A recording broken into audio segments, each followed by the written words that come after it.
Well, here's presenting another example of governance, Sarkari style, of course. A couple of days back, remember, we showed you roads that crumbled even before the inauguration. For Sarkari Babus, there is a treasure trove of cash, of gold and silver. But for you, what we have is complete apathy.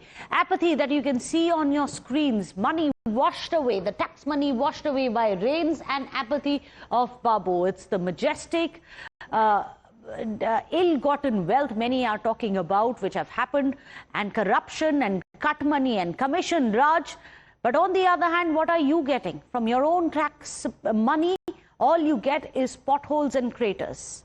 This chapter is the one which needs to be looked out for. But this time around, it is actually not something which is being said by the opposition leaders of Karnataka. This is D.K. Shivakumar's own Mantri, Krishna Bairegowda, who can be heard on a hot mic moment, coming out and saying, yes, indeed, Bengaluru model has failed. That's the huge admission which has sparked a huge political row in Karnataka. The minister in charge of developing Bengaluru, that is, of course, Krishna Bairegowda, was on camera while he was talking about his own city, calling it a failed model. It's not the opposition, not a critic, the Bengaluru development minister himself saying that, admitting to it, that if filling potholes properly remains a persistent challenge, what does it say about the city's ability to achieve anything bigger than that? In fact, he said it, and he has good reason to say that. But it's not just the minister in charge, even the GBA, the Greater Bengaluru authorities, commissioner himself, the top official responsible for Bengaluru's infrastructure, has openly admitted 2 times now that yes, indeed, this is substandard work. Substandard work, the design issues and a lack of preventive maintenance has gripped Bengaluru. The 2 men in charge of fixing Bengaluru's roads admitting on camera that Bengaluru's model itself is broken. Listen in for yourself. This is a failed model. You want to still do it? Why? Because not for the sake of profit. Can't get that done, then what big things are we going to do? It is possible that in some cases there will be substandard work. I will not say, but I will not say that every case is a substandard work. There are issues of large amount of vehicles there, a lot of maybe some design issues when we were making the road long back. There could be issues of drainage which have happened. Maybe predictive maintenance or preventive maintenance could have happened in many locations. So it's a mix of factors. Sometimes it may be that some heavy vehicle, some vehicle has come and damaged the road itself, which could not be repaired in time. So given all these aspects, there have to come potholes. 2 of them, we have to ensure that it should not occur frequently. Well, the BJP, meanwhile, has immediately called it a scam, citing a CAG report that shows 1 pothole in Chamarapet, which cost 1.5 lakh rupees to fix, while there was another one which took only 1,200 rupees elsewhere. Now, this is what the BJP is calling 135 times difference, which goes to show, as per them, the graft which is prevalent. Listen in. Our MP, Tejasvi Suryaji from Bangalore South, has clearly exhibited that in multiple times, multiple crores have been allocated for filling the potholes. Whether it was starting from 7 crores, almost till 7,000 crores. The amount for filling the potholes in Bengaluru have been allocated, and as well as there was a CAG report which said in Chamarajpete and Shivajinagar in the other areas, 1 pothole took almost around 1.5 lakhs, and in other places it has taken only 1,200 rupees for filling a pothole. Pothole in Bengaluru seems to be a scam, very clearly.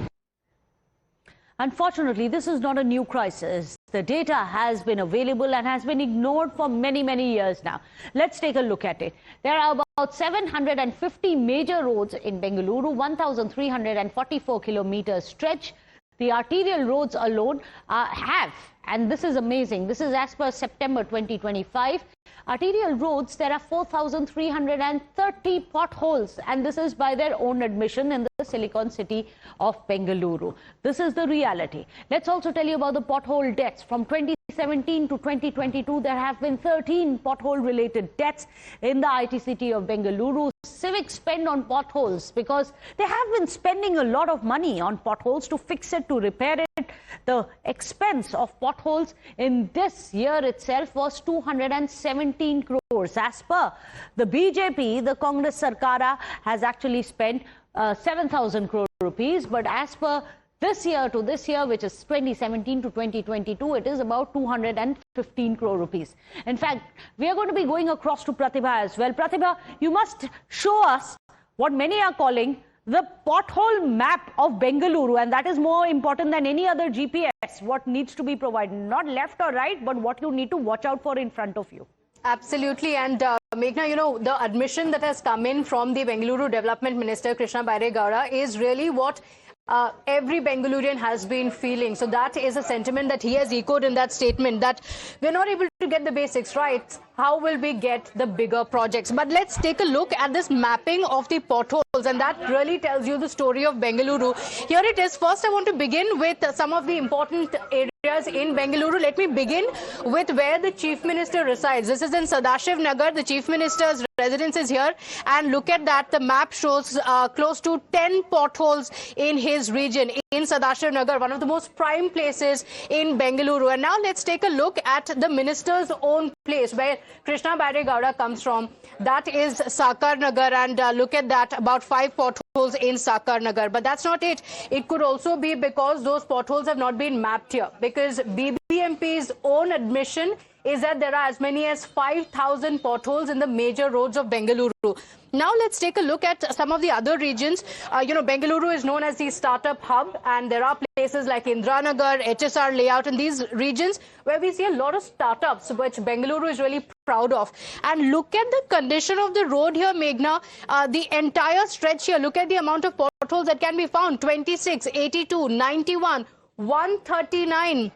18, 107, 33, all of this in this one stretch of road. And this is one of the most important places in Bengaluru. Like I mentioned, startup hub. Bengaluru is known as the IT city. And these regions, look at the amount of potholes that are there. The highest concentration of potholes that we can see in this region. The biggest, of course, mapping also coming in from here, because people have reported more potholes from here. Every region, you can see almost all across Bengaluru, multiple places, but it's the same old story that you can see, potholes being reported in multiple areas. And, you know, this is one map that Bengaluru or Bengalurians can see to look at what the roads actually look like, and to admit that, yes, what the Bengaluru minister has said is actually right, is actually the truth. Well, Pratibha, people like you and many others who call Bengaluru home, this is the unfortunate state of affairs that they must live with, because now you have even admissions coming in from their own government. Let me go across to Imran, who's joining us from Bengaluru. And Imran, here's the problem. When you have Krishna Bairegowda coming out and saying Bengaluru model has failed, it comes from a sense of deep frustration that no matter what, they're not getting their act together. Crores have been funneled into trying to fix the pothole problem, fix the infrastructure. Just the other day, Imran, we were telling our viewers how one of the big projects, a mega project of the Congress party, where there were potholes even before the inauguration of that entire project. How do they fix this problem? And what is at the base of it? Is it apathy, negligence, or plain old corruption?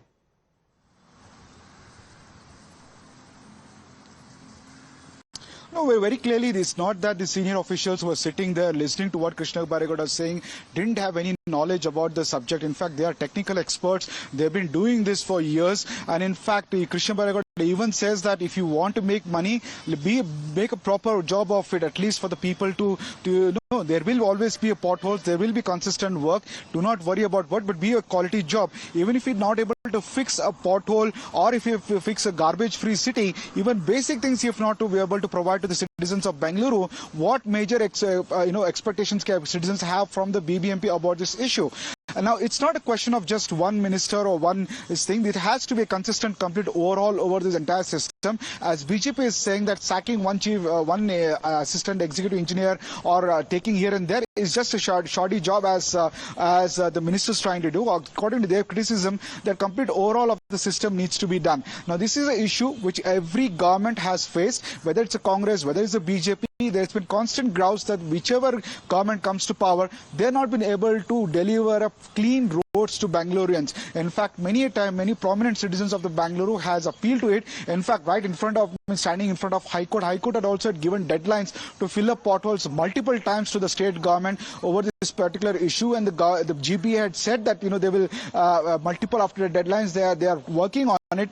But we saw that just a day before yesterday, a road which is supposed to be inaugurated on 27th, one spell of rain, the pothole was already there. Now this is the state of affairs. The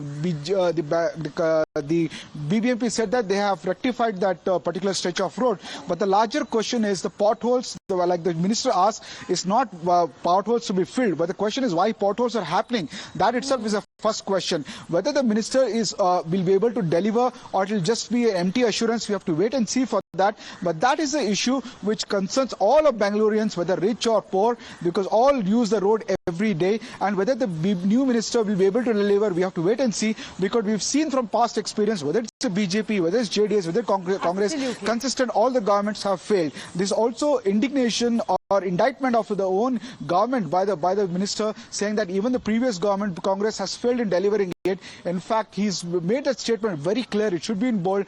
This Bangalore model has failed. Absolutely. It is a pothole. You're absolutely right. He's implicated his own previous government of the Congress party, and this seems to be a problem for successive governments, not just this party or the other. Hopefully, there's going to be some kind of a solution, because at the end of it, it is the taxpayers' money which is going literally down that hole. Thank you so much, Imran, for putting all of that into perspective. But with that, since we are discussing Bengaluru, let's tell you about the big question mark which now hangs over Karnataka government's flagship Gruha Lakshmi scheme. A CAG audit has reportedly flagged some serious gaps in it, from missing bank details to questions over beneficiary data. The audit spotlight now comes as claims emerge that 46.52 crore rupees was disbursed without any recorded bank account details, while over 10 lakhs of beneficiary bank details have been recorded repeated changes. Now, these irregularities now have brought about a larger question. Are welfare schemes reaching the intended beneficiaries at all? Or is the verification system itself a failure? And is it time to revisit the way that flagship schemes are being implemented in the state of Karnataka and others as well? But despite the checks, irregularities have come to the fore. The CAG report has highlighted the cases, and let's get you the details, where 19,020 beneficiaries shared account numbers. All of them had a shared account number with over 60 crore which were paid to these accounts. The audit also has pointed to repeated credits worth 1.8 crore rupees across 8,995 different accounts. In fact, it says that the bank details of 10 lakh plus beneficiaries saw multiple changes happening in their bank account details as well. And these are the big findings. The next finding, the fifth finding, is that the biggest red flag at that is that 46 crore rupees was disbursed without any recorded bank details, raising questions over the verification as well as the fund tracking. A welfare promise now clearly is facing a credibility test, as all of this has now come to light. So Gruha Lakshmi, Karnataka's flagship woman-centric welfare scheme, had been launched, remember, in 2023 with one clear goal of financial empowerment of women. It was at the time the Siddaramaiah government. Now, under the scheme, eligible women, heads of the households, only the heads of household would receive 2,000 rupees per month through direct benefit transfer in their bank accounts. But this scheme comes with very strict filters. Only women eligible from the Atyodaya, BPL or APL families would actually qualify for it, while government employees as well as tax and GST paying families are going to be kept out of this. Karnataka government has also built in multiple other checks and balances in this, from Aadhaar-linked bank accounts to re-verification, app-based surveys, biometric validation, to ensure that the benefit actually reaches the right beneficiaries. But despite that, there seems to be a big problem in ensuring that there isn't duplication and misuse of the scheme, despite these checks and balances which were at the time put in place. With that, breaking news which is coming in. Well, there is a big storm which has been kicked off after the CAG report said that there were several discrepancies in the Gruha Lakshmi scheme. Now you have the KPCC chief who's admitted that yes, indeed, there are discrepancies. KPCC chief has admitted on camera that some people have misused it, while some people may be misusing the money which is going out from the public coffers. In fact, listen in to BK Hari Prasad saying that yes, indeed, there are irregularities which need to be fixed. Well, there are some discrepancies. Some people have misused the system. People who are no more in this world. People who have changed their address. And some people have misused it. That's how Chief Minister Mr. DK Shivkumar has said that they will revisit the beneficiaries list. Well, there you have it. The KPCC chief, BK Hari Prasad himself coming out and saying, yes, indeed, the Gruha Lakshmi scheme has been misused. Honestly, after the CAG report, there are no two ways about it. The CAG in very great detail has explained just where there are funds which are being misdirected. Let me go across to Imran. Imran, the second story that is coming in from Bengaluru, and this one again you have an admission of DK Shivakumar's. This time around it is for the Karnataka Congress chief himself, BK Hari Prasad, coming out and saying, yes, indeed, even the Gruha Lakshmi scheme has been misused by people. What's happening?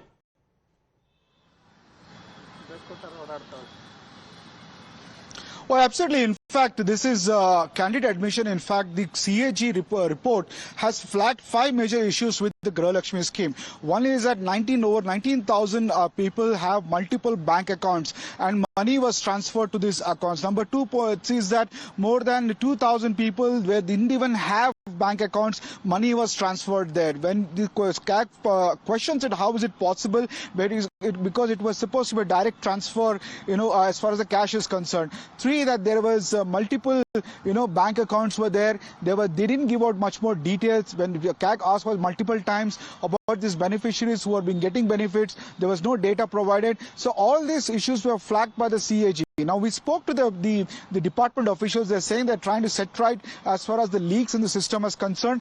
According to them, there were people who had multiple accounts because they didn't want, they had taken loan in some accounts. They didn't want cash to be debited. That's one reason they have given. But they're saying they're setting right the system. As far as the funds are concerned, nothing is misused is what the department is claiming. But the CAG has put out a lot of very questions. Now, a candid admission coming from the KPC president itself. Yes, there is an issue. That's the reason why we are overhauling the entire system, weeding out it.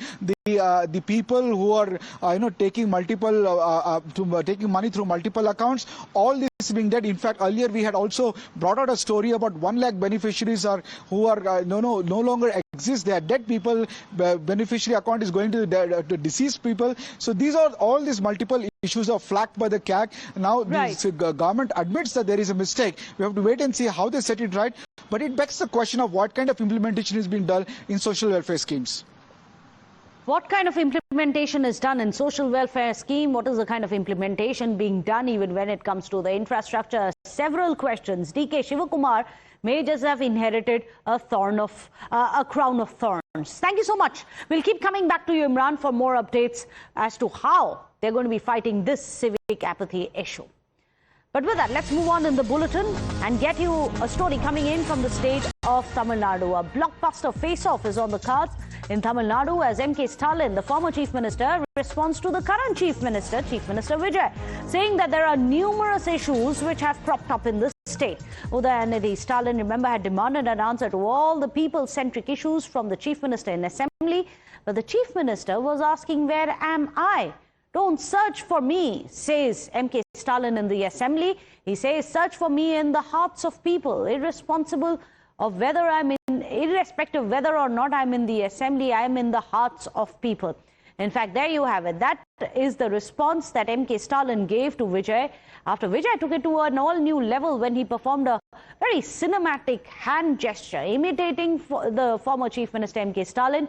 And he actually won a lot of applause from his own party MLAs when he drew the ire of DMK, essentially saying that it's game over for the DMK. The video of which has gone viral. You can see that on your screens as well, when Vijay was replying to the motion of thanks on the governor's address in the State Legislative Assembly. Let me go across to Dharani, who's joining us.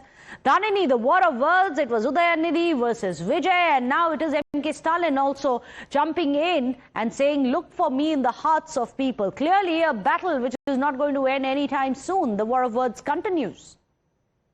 Well, MK Stalin has hit back at Chief Minister Vijay for his speech in the Assembly. Remember, in the Assembly, Chief Minister Vijay made a sarcastic comment about MK Stalin, asking where he is in the Assembly, that he is nowhere to be found inside the Assembly. So now MK Stalin has responded to that by telling that he is in the people's hearts. Mr. Vijay need not search for him inside the Assembly. He is in the hearts of the people is what he is telling.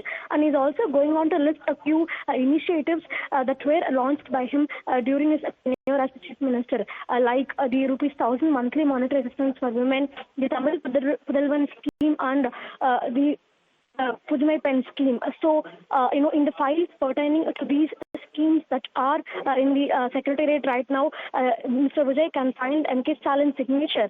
And in that signature, I live is what he is telling. And as long as these initiatives are, being implemented in Tamil Nadu, MK Stalin will continue to be the Chief Minister of Tamil Nadu, and MK Stalin will continue to be ruling Tamil Nadu is what he says. Mm-hmm.